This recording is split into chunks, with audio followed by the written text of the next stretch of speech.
아멘.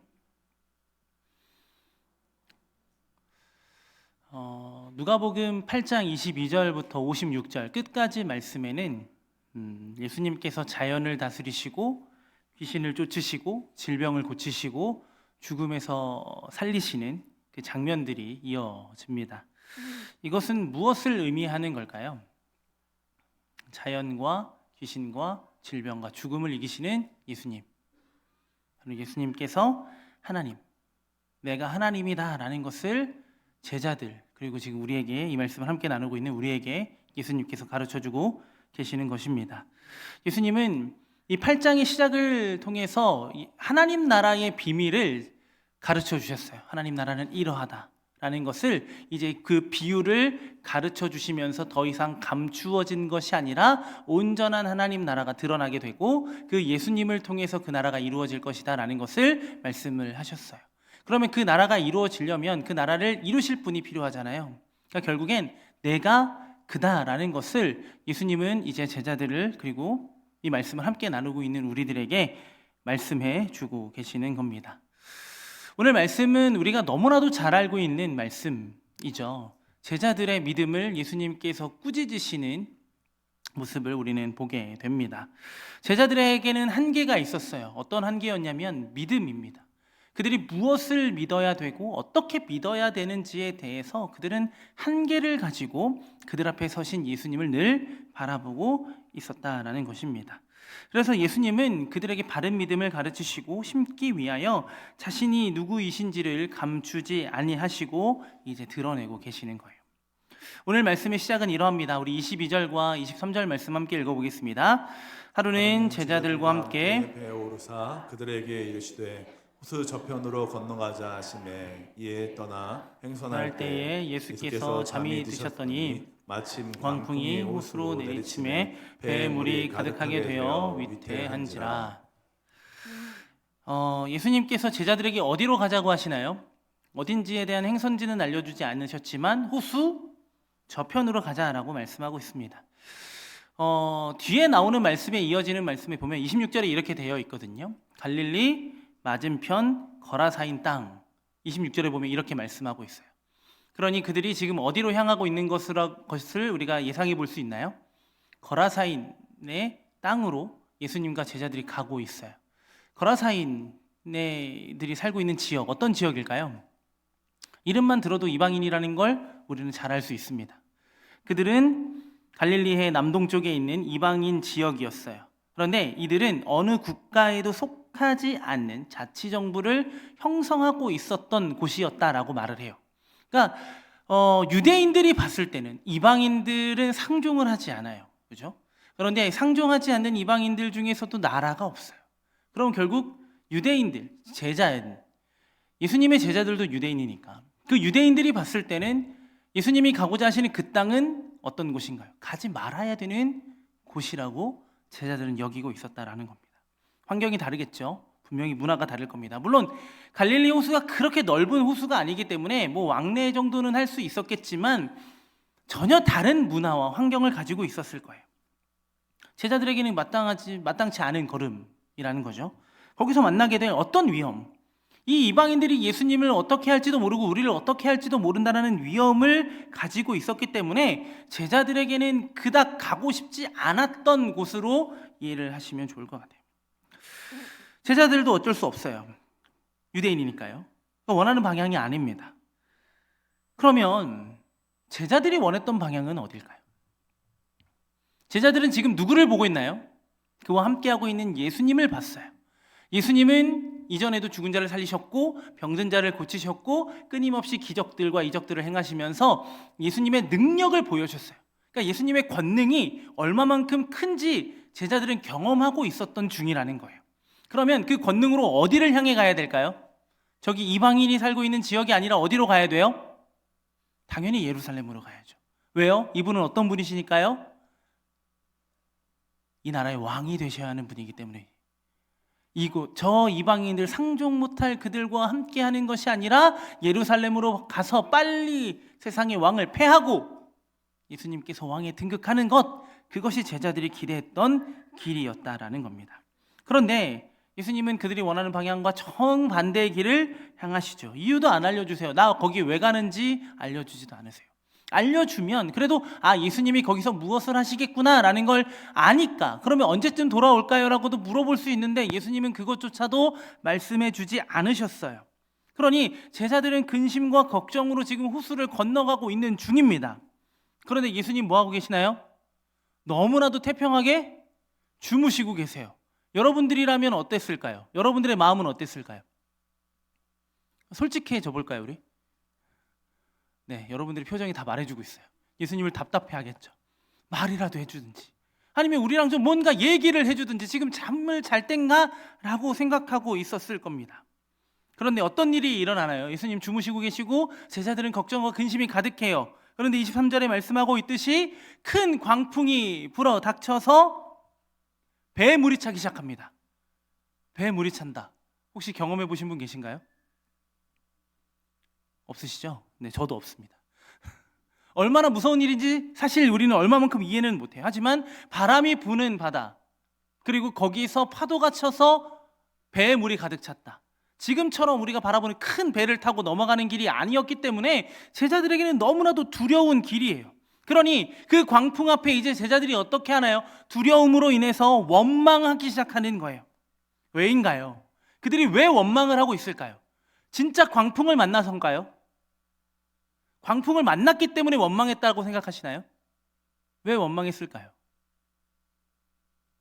가고 싶은 길이 아니니까요.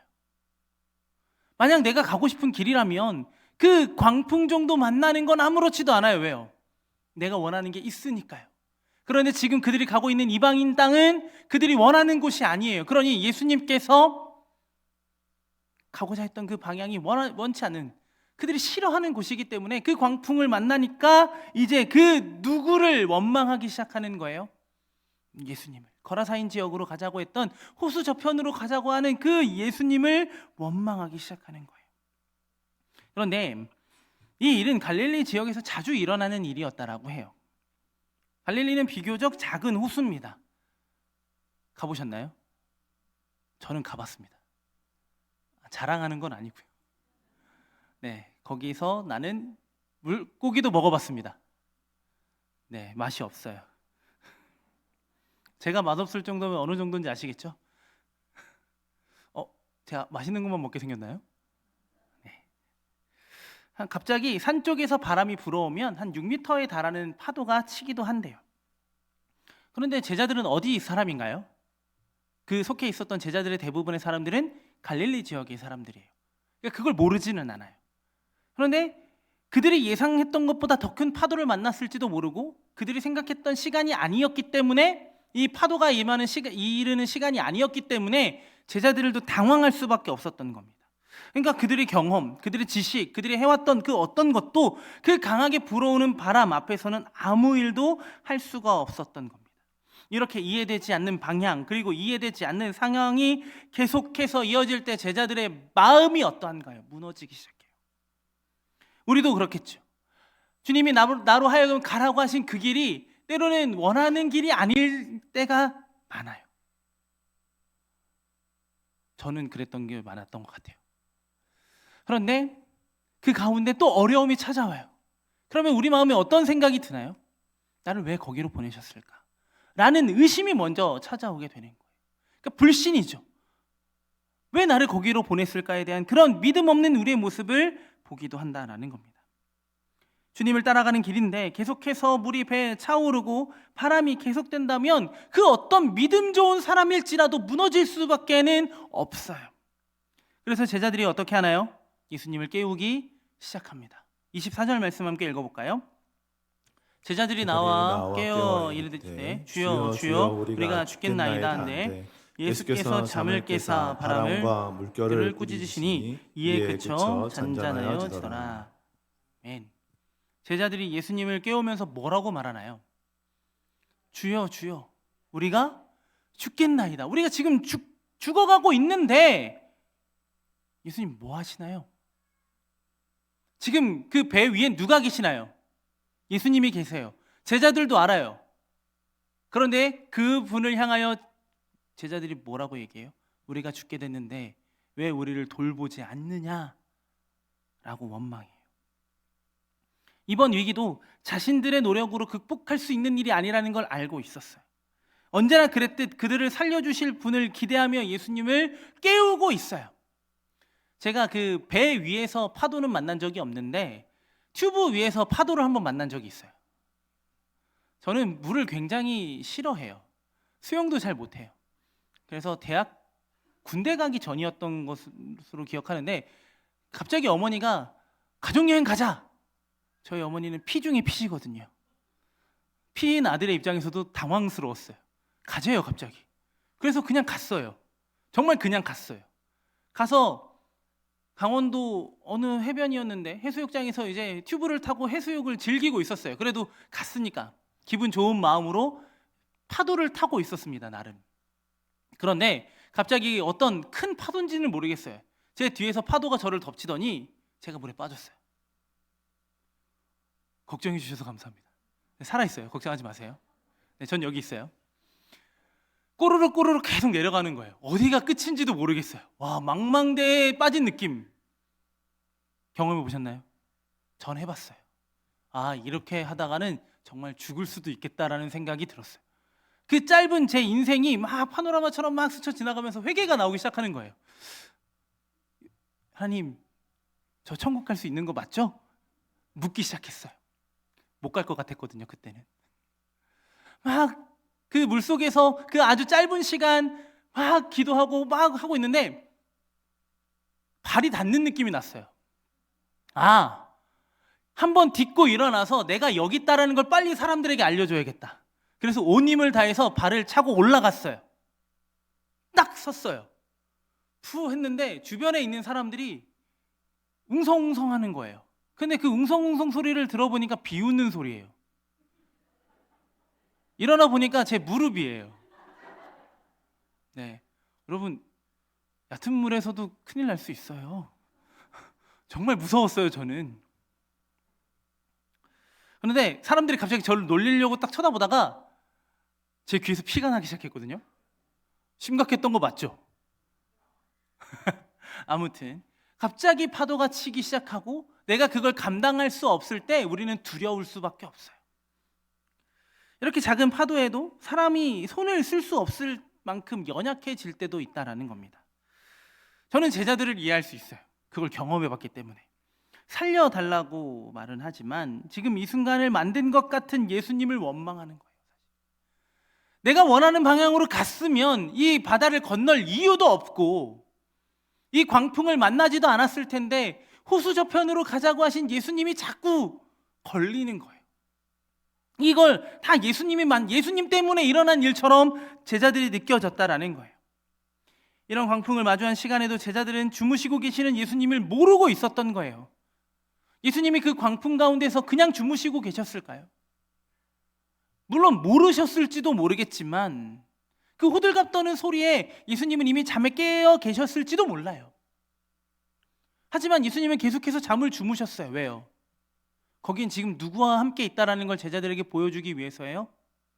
예수님, 지금까지 그 놀라운 일들을 제자들에게 보여주시고 하나님 나라의 비밀을 가르쳐 주시고 내가 그 하나님 나라를 이루는 왕이다라고 가르쳐 주셨음에도 불구하고 제자들은 여전히 두려워해요. 몰라요. 제자들이 왜 이렇게 두려워했냐면요, 유대인들의 사고에는 이 무질서와 악의 세력이 바다에서 출몰한다라고 생각을 했대요. 그래서 예수님이 깨자마자 어떻게 하세요? 일단 제자들은 냅두고 뭐부터 하세요? 바람을 그치시고 파도를 멈추게 하세요. 구약에 보면 바다를 다스릴 수 있는 분, 이 악과 무질서가 가득한 이 바다를 다스릴 수 있는 분이 누구냐면 이 바다를 만드신 하나님밖에 없어요. 시편에 보면 이렇게 말씀하고 있어요. 시편 89편에 보면 주께서 바다의 파도를 다스리시며 그 파도가 일어날 때 잔잔하게 하시나이다. 하나님께서 잔잔하게 하신다라고 말하고 있어요. 107편에도 이렇게 말씀을 해요. 광풍을 고요하게 하사 물결도 잔잔하게 하시는도다. 그러니까 예수님은 어떤 분이라는 거예요. 지금 이 바람도 이 바다도 얼마든지 잠잠하게 하나님이시라는 것을 제자들, 그리고 지금 오늘 이 말씀을 함께 나누고 있는 우리에게도 가르쳐주고 계신다라는 거예요. 유대인들은 믿어왔는데 어떤 걸 믿어왔어요? 하나님만이 그 일을 하신다. 제자들도 이제 예수님이 누구신지를 제대로 봐야 되는 거예요. 고요해졌어요. 정말 언제 그 바람이 일어났는지, 그 물이 가득 차서 죽게 되었다라는 그 느낌이 언제였는지 알 수 없는 그때가 돼버린 거예요. 이제는 너무 평온했어요. 이렇게 예수님은 뭘 드러내신 거예요? 나는 그냥 단순히 병을 고치고 크고 작은 일을 해결하는 것뿐만 아니라 무엇도 할 수 있다는 거예요. 내가 지은 내 세상을 내 스스로 다스릴 수 있는 권능을 가지고 있다는 것을 가르쳐 주시는 거예요. 예수님은 지금 그 어떤 선지자들처럼 기도하지 않으셨잖아요. 스스로 그 일을 행하셨어요. 그 후에 예수님이 제자들에게 이렇게 말씀을 하시죠. 25절 말씀입니다. 함께 읽어보겠습니다. 제자들에게 이르시되 너희 믿음이 어디 있느냐 하시니 그들이 두려워하고 놀랍게 여겨 서로 말하되 그가 누구이기에 바람과 물을 명함에 순종하는가 하더라. 예수님은 제자들에게 너희 믿음이 어디 있느냐라고 묻고 있어요. 그런데 제자들의 반응은 어떠한 반응인가요? 그가 누구이기에. 제자들의 반응이잖아요. 제자들은 뭘 봤어요? 예수님이 하나님 나라의 왕이다라는 걸 이미 배워왔어요. 경험했어요. 그런데 그들이 뭐라고 얘기해요? 모르겠다라고 얘기하는 거예요. 그래서 예수님이 너희 믿음이 어디 있느냐라고 질문하고 있는 거예요. 없으니까, 보이지 않으니까, 여전히 예수님을 모르고 있으니까 예수님은 제자들에게 물으시는 거예요. 너희 믿음이 어디 있느냐. 계속 보고 있지만 아직 예수님을 모르고 있는 그들, 안다, 내가 아는 것으로 끝내고 그 아는 것으로 이루어질 것에 대한 기대만 제자들은 가지고 있었다라는 거예요. 그래서 예수님은 내가 너희와 함께 하지 않았느냐라는 것을 가르쳐 주시는 거예요. 그들에게 물었던 이 믿음은 예수님과 함께 있는 한 안전하다라는 믿음을 가리키는 거죠. 풍랑이라는 위기가 왔을 때 제자들은 두려움과 염려로 인해 무엇을 잃어버린 거예요? 예수님이 가르쳐 주신 말씀을 잃어버린 거예요. 말씀을 잃어버리니까 그들이 무엇을 잊게 되는 거예요? 그 말씀을 하신 예수님조차도 잊게 된 거예요. 그래서 물으시는 거예요. 믿음이 어디 있느냐. 제자들이 예수님을 향한 불만으로 가득했던 이유가 무엇이라고 생각하세요? 광풍을 만났기 때문에가 아니라니까요. 예수님이 그 환경을 만드셨다라고 생각했기 때문이라니까요.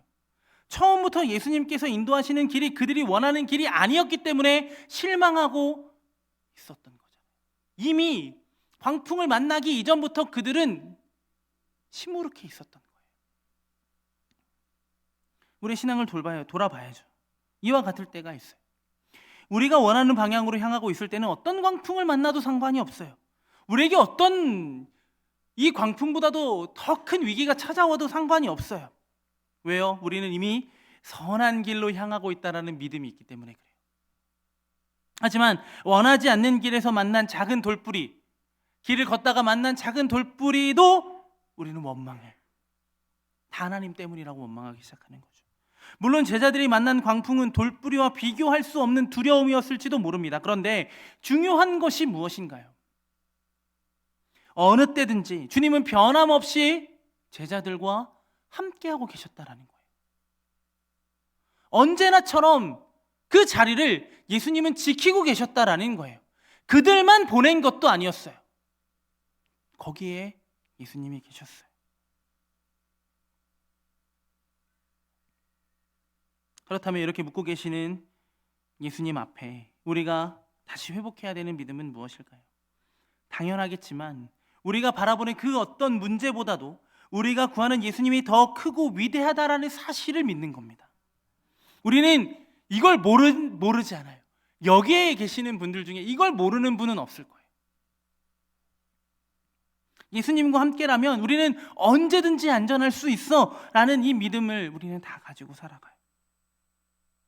우리가 안전하다고 느끼지 못하는 순간 우리가 제일 먼저 누구를 찾아야 되는지도 우리는 모르지 않아요. 그런데 중요한 건 거기서 구하는 예수님이 우리가 원하는 예수님이 아니라 우리에게 말씀으로 임하시고 그 말씀을 이루시고 우리 가운데 그 말씀을 행하시는 예수님을 구할 수 있어야 된다는 거예요. 제자들도 예수님을 모르지 않았어요. 그런데 그들이 알고 싶은 것만 알기를 원했고 믿고 싶은 것만큼만 믿었던 거예요. 그런 믿음은 이런 상황에서 그들을 두렵게 만들었던 겁니다. 그런 그들을 향해 그리고 여전히 제자들과 같이 살아가고 있는 우리에게도 예수님은 다시 한번 자신이 누구이신지를 보여주시는 거예요. 그러니 오늘부터 우리는 우리가 보고자 하는 그 예수님을 바라보는 것이 아니라 우리에게 여전히 말씀하시고 그 말씀을 이루시는 전능하신 하나님이심을 바라볼 수 있는 우리가 되었으면 좋겠습니다. 이후에도 귀신, 질병, 죽음을 다스리시는 예수님을 시간마다 좀 함께 나눠보고자 하는데요. 그가 하나님 되심을 우리는 계속해서 바라봐야 됩니다. 우리가 원하는 모습으로 만들 수 없는 이미 홀로 존재하시고 영원하신 하나님을 우리는 계속해서 우리의 삶 속에 발견하고 그분을 알아가야 된다는 겁니다. 아는 것으로 끝나는 건 아니에요. 계속 알아가야 됩니다. 그래서 우리는 예수님을 안다라고 말하기보다는 예수님을 더 깊이 알아가기를 기대하는 우리가 되었으면 좋겠습니다. 언제나 같은 결과는 아닐지도 모릅니다. 우리가 원하는 결과를 이루어내지 않으실지도 모릅니다. 하지만 그분이 계시는 길이 가장 선한 길이고 그분이 인도하시는 그 삶이 가장 전능한 삶이라는 것을 우리는 기억해야 됩니다. 왜냐하면 우리 주님은 그러한 분이시기 때문에 그러하죠. 변하지 않으세요. 우리의 상황은 조금씩 변할 겁니다. 우리의 삶이 평안할 때만 우리와 함께 하시는 거 아닌 거 우리는 알아요. 우리 안에 위기 그리고 외부에서 찾아오는 수많은 위기로 우리는 하루하루 살아갈 겁니다. 분명한 것은 우리는 지금 그분이 만든 세상, 그분이 회복하신 이 땅을 살아가고 있음을 기억하는 우리가 되었으면 좋겠습니다. 우리가 나아가 만난 예수님이 아니잖아요. 오셨어요. 우리를 만나기에 오셨고 그리고 다시 오신다라고 말씀하셨어요. 우리는 뭐 하면 되는 거예요? 그분을 계속해서 알아가고 주신 말씀을 지켜 살아가는 겁니다. 또 다르게 어려움이 우리를 찾아올 겁니다. 그때마다 우리는 계속 두려워할 거예요. 계속해서 걱정하겠죠. 걱정을 안 할 수 없어요. 염려를 안 할 수 없어요. 하지만 그분이 누구신지, 나를 지으시고 나를 살리시고 지금도 나와 함께 하시는 그 하나님이 그 걱정 가운데, 그 염려 가운데, 내가 이겨낼 수 없는 그 광풍 가운데 함께 하신다라는 것, 그걸 늘 기억하고 그분을 온전히 신뢰할 수 있는 우리가 되었으면 좋겠습니다. 이제 말씀을 좀 정리해 보겠습니다. 제자들이 광풍 앞에 두려워했던 것은 죽음에 대한 것은 사실 아니에요. 죽게 됐다라고 말은 하고 있지만 이 광풍 때문에 죽는 게 아니라 누구 때문에 죽는다라는 거예요. 예수님 때문에 죽는다. 예수님을 통해 그들이 살아났음에도 불구하고 예수님 때문에 죽는다라고 말을 하고 있는 거예요. 이 얼마나 믿음 없는 모습을 제자들이 보여주고 있나요? 하지만 예수님은 꾸짖지만 그들을 버리지 않으세요. 뭐 하시나요? 다시 가르쳐 주세요. 우리 주님은 그렇게 인격적이신 분이에요. 끊임없이 우리에게 자신이 어떤 분인지를 보여주세요. 가르쳐 주세요. 그리고 알아가게 하세요. 그리고 믿어지게 하세요. 그리고 그 믿음으로 주님을 계속해서 바라보도록 하신다라는 겁니다. 우리가 왜 이 광풍 앞에 무너지냐면 예수님을 안다라고 생각하기 때문에 무너지는 거예요. 예수님은 그러면 안 돼라는 기본적인 우리의 생각을 내려놔야 됩니다. 예수님과 함께라면 그 광풍도, 예수님과 함께라면 그 물이 찰랑찰랑 차오르는 그 배 위에서도 우리는 사는 겁니다. 그리고 영원히 살게 될 것입니다. 왜요? 그분은 영원부터 영원까지 존재하시는 영원하신 하나님이시기 때문에 그렇습니다. 그래서 우리에게 믿음을 요구하시는 거예요. 그 하나님을 보기를. 그 예수님께서 하나님 되심을 믿는 겁니다. 우리가 어디를 가든지 그 이해되지 않는 일들 속에서 가장 선한 것을 이루실 그 하나님을 날마다 기대하고 소망하는, 광풍이 몰아치더라도, 우리를 두렵게 하는 일이 우리를 찾아온다 할지라도 우리 주님은 여전히 우리를 사랑하신다. 그리고 가장 선한 길로 인도하신다라는 것을 기억하는, 그래서 그분을 온전히 믿고 그분께 우리의 삶을 온전히 맡기며 살아가는 우리의 삶이 되기를 예수님의 이름으로 간절히 소망합니다. 함께 찬양하고